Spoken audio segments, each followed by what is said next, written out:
Hey guys, this is Rich back again. We are here at CATCON 2025 in Cole, Louisiana, Kentucky, Louisville. I'm sorry, Louisiana's down south, Louisville. And our next guest is actually a captain with Operation Vets, and he is also a veteran.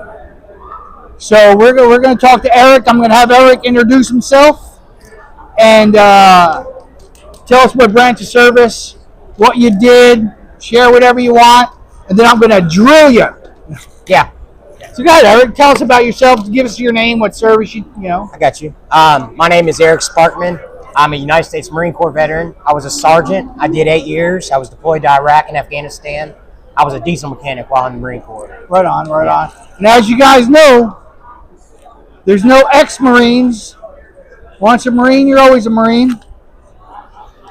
So let's talk about, first of all, how did you hear about Operation Vets? Well, I believe the first time I was introduced to you was actually at one of these events, maybe a year or two ago. Last year? Yeah. And so I was just a casual passerby saying hello. Hey, I'm a veteran. I think somebody here talked to me about some of the services you offered, and really that just planted a seed, and I was about my way, But I hadn't really hadn't given a thought about being a captain at that time. And then look at you. Look at you now. So let me ask you. Alrighty. So, what inspired you to become a volunteer cat with Operation Vets with Nets, and how did you first get involved? That answer is pretty simple. So I was here. My first year coming to this CATCON, I met another organization here that does services for veterans. And I signed up with a program, had my son with me too, and they said, we'd like you both to come out and do one of these events with us in the spring.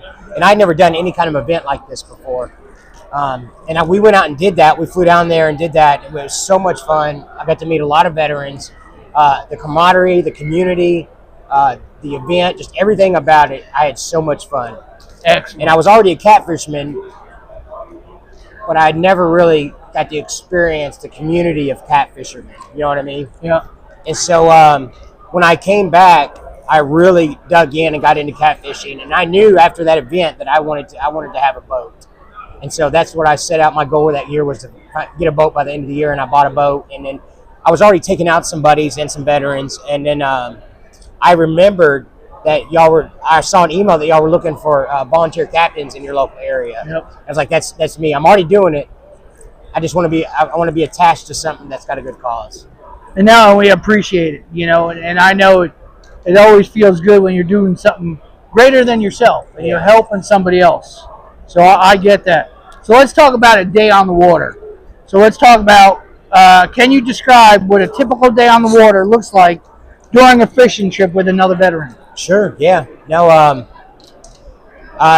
for us, we live very local from here, so we're probably 5-10 minutes down the road. So most of my fishing trips are right here in the Ohio River, right here between Louisville and Indiana. And all the veterans I tend to take out tend to be in this area because that's the area I know the best. Right. And that's the area that I can pretty much certain that I can at least find the fish. I know where they're at. It's not up to it's kind of up to them whether or not they're biting, but I know where they're at. Typical day on the water is showing up, meeting at the boat ramp that morning after I've made the contact with the veteran, going out, catching bait, taking that bait and going to another spot and just dropping lines in the water. And then it's just a waiting game, and hopefully you can blast with some fish that day so that veteran can experience that feeling and know what it's like to put a fish in the boat. Now, do you pull boards or you anchor fishing? So I do it all. Okay, I do good. bumping, I pull boards, I do anchor fishing. Sometimes, depending on current or water conditions, we fish right below a hydrostatic dam. Okay. And so sometimes bumping really works good. Bumping works real good that way. Sometimes we got the dam off, and so sometimes we're having to move around and just find different things in the river, whatever conditions are that would be favorable to those different types of fishing. Right on. So you're talking about these different types of fishing. You're talking bumping, you're dragging, you're doing whatever, you're taking the bets out. So let's talk about some of your memorable moments. Can you share a memorable experience or story from one of the trips that you've captained that really stuck with you? Yeah. So I remember what it was like catching my first fish that was larger than a 5-pound channel cat. Right. Because I grew up catching those channel cats with my dad. It wasn't until about 5 years ago that I was actually placed in a position to where I actually held a fish that took both hands to hold. And I remember that feeling of just looking at it and being mesmerized. And once that, I still have that feeling, but I like seeing that in the faces of other veterans and kids. I especially love seeing it in kids. And absolutely. And so, there are particular trips out where I've been blessed enough to put a veteran on a really nice catfish. Those are the good days. Some days aren't, you're not that fortunate. Some days are tough. Yep. Some days the bite's slow, and you might just get lucky to have a few small ones in the boat, and you're thankful they were in there. But I love watching veterans pull in, these 20, 30, 40-pound fish, put them in the boat, hold them in the hands, and just seeing the prehistoric looking fish for the first time. First time their hands. Oh, I know. Now, when you're doing that, because we're going to talk a little bit on the veteran side. So if you think of you as a veteran and about what we do. So let me start with that, which will lead into my next question. All right. Do you find the act of fishing to be calming or meditative? And if so, in what ways? Yeah. No, I find it probably be one of the most therapeutic things that I have experienced firsthand. I'm not just a fisherman; I'm also a hunter too, and those two things right there, those are my lifelines throughout the year. Okay. And so I battle with PTSD, major depression. I've been in and out of the psych units up at the VA after I left the military. I went through therapy. I went through PTSD treatment, and those things were valuable for me because they taught me tools that I now use today. They put me in a position to where I can enjoy the things that I'm doing today. Yeah. But the things that I do today, these are my maintenance. This is how I stay healthy. Yeah. And so these are the things that I do today to stay healthy. And it's as much as therapeutic for me as going to see a doctor, once or twice a month. No, right on. And now, as a vet, you're seeing how therapeutic this could be.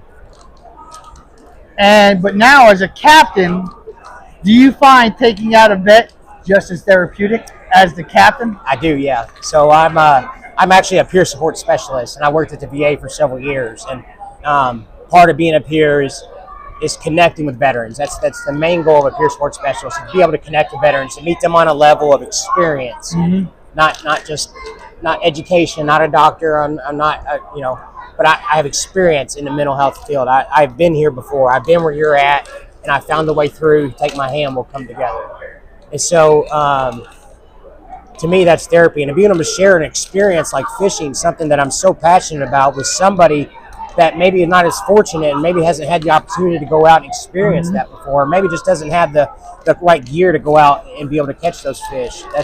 It's memorable for me. It's something special for me, and I know it's something special for the veterans too. Oh yeah, no, and that's why we call this real therapy. It's because that's what we're doing. None of us are shrinks. None of us are counselors to an extent. We're fishermen, especially, and I don't want to take away from any of our captains that aren't vets, because they still do a great job. But when you're a vet doing what we do for vets and building that camaraderie, I find it very therapeutic. Yeah. For me, I look to go on every trip I can. Like last year, we were building, or 2 years ago, I was building a wheelchair boat, took most of the catfish this season, and I was just going crazy until a friend of mine, Cody, said, "What are you doing tomorrow?" "Working on building this wheelchair boat." "No, you're not. You're taking a day off and you're going fishing." Took me out, got me on my PB. It was a 48-pounder, and I needed that.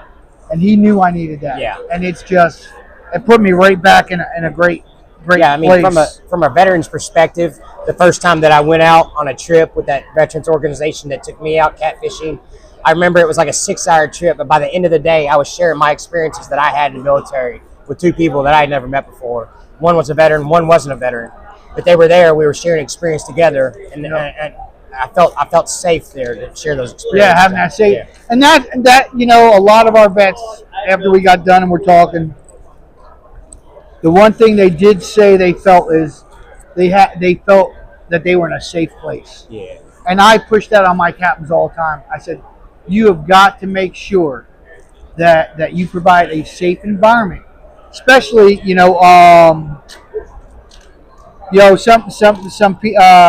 vets suffer from PTSD, where it might be things that sound like gunshots, or if I know I used to work with the helos as a Ford Air controller. Yeah. Doing that working with the FAC, guiding in helicopters and stuff like that, and so I know because like on Lake Gaston, which is like my home lake. A lot of military, they'll do it, like a lot of Black Hawks will come do some training. I let them know that there is a possibility that you may hear some Black Hawks. And I was telling my VA therapist this, and she was rich. That's actually a good technique, is if you prepare them, like they could be walking down the street, hear a helicopter, next thing you know, they're calling in a ball, or they're trying to hide, especially if it's fresh. But if you give them a heads up and they know it's coming or it's a possibility, they can cope with it a lot easier. That you're going to experience that with them, that you're there with them. Yeah. You don't have to go through it alone. Exactly. And you're sitting there right there. You hear it before they do, or you see it. You say, hey, like I told you, hey, some Black Ops are doing some training flights because the base is not too far from here.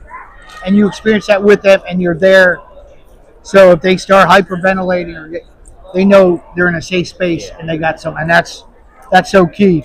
So let me ask you, there's a couple more questions. This is really when it comes to encouraging volunteers or sponsors of our organization. What advice would you give to someone considering becoming a volunteer or sponsor for this program?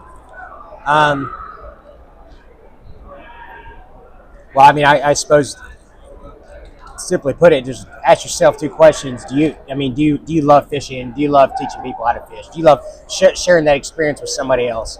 And those are the two questions I knew the answer to, and it was yes to both of them for me. Mm-hmm. And so if you're in a position to where you have the opportunity to bless another veteran with some of your shared experiences and teach them things that you know and show them how to get out there and enjoy these experiences, and you're teaching them skills that they're not just gonna fish with you and stop. They might pick this up and they may carry this around for the rest of their life. We've had vets we've taken out and have a great time with them. Next thing you know, they're getting their own boat.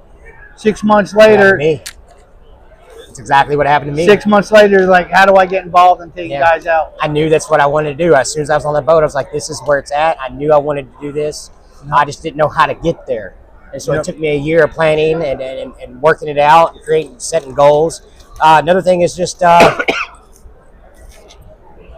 make sure you have the time, the time to donate, Yeah. I'm blessed in a position to where I'm service connected, so I have a lot of extra time on hand. I'm in school full time, and I do have a schedule. I got kids, I got a family. Yep. But I'm blessed to be in a position to where I can also go out, a couple days a week out on a boat and enjoy some fishing. So if I'm going to be out there, that. Yep. Now I'm going to share something, and he may either tell me shut the hell up or, man, thanks, Rich. But not too long ago, somebody I know named Eric reached out and wanted to step away for a little bit because you're going through some shit. Yeah. Excuse my French. And what did I tell you? I'm not taking you off the roster, man. Yeah. You do what you got to do. Get your safe where you feel comfortable with yourself again, and getting your where you need to be. Then come back. I'm not taking you off the roster. Yeah. And I'm glad you call me a month later or whatever. Say, hey man, you gotta come back. I said, dude, you never left. Yeah. And that's important to me, because that as captains, we can go through our own stuff, and sometimes we do need to step back. Yeah. And we think about, well, I'm in a dark place right now. I need to work through some things. But what brought me joy and what helped me really keep focused and keep my life on track? What were those things? And I used to learn at the journal, so I knew when I was going to start getting into a dark place. And I'm so glad to have you back. Yeah. And I told you, no, you ain't getting away that easy, brother. Yeah. And I'm so glad, that you're with us, and I know you're going to do some great things. And man, I just thank you for your service, and I thank you for your service to the organization, man. Yeah, I appreciate you. I appreciate it. All right, guys. Well, listen, that was one of our captains, Eric. Check us out. We'll be up on YouTube, Facebook, everywhere else. Reach out. We're here for you. Thanks, guys.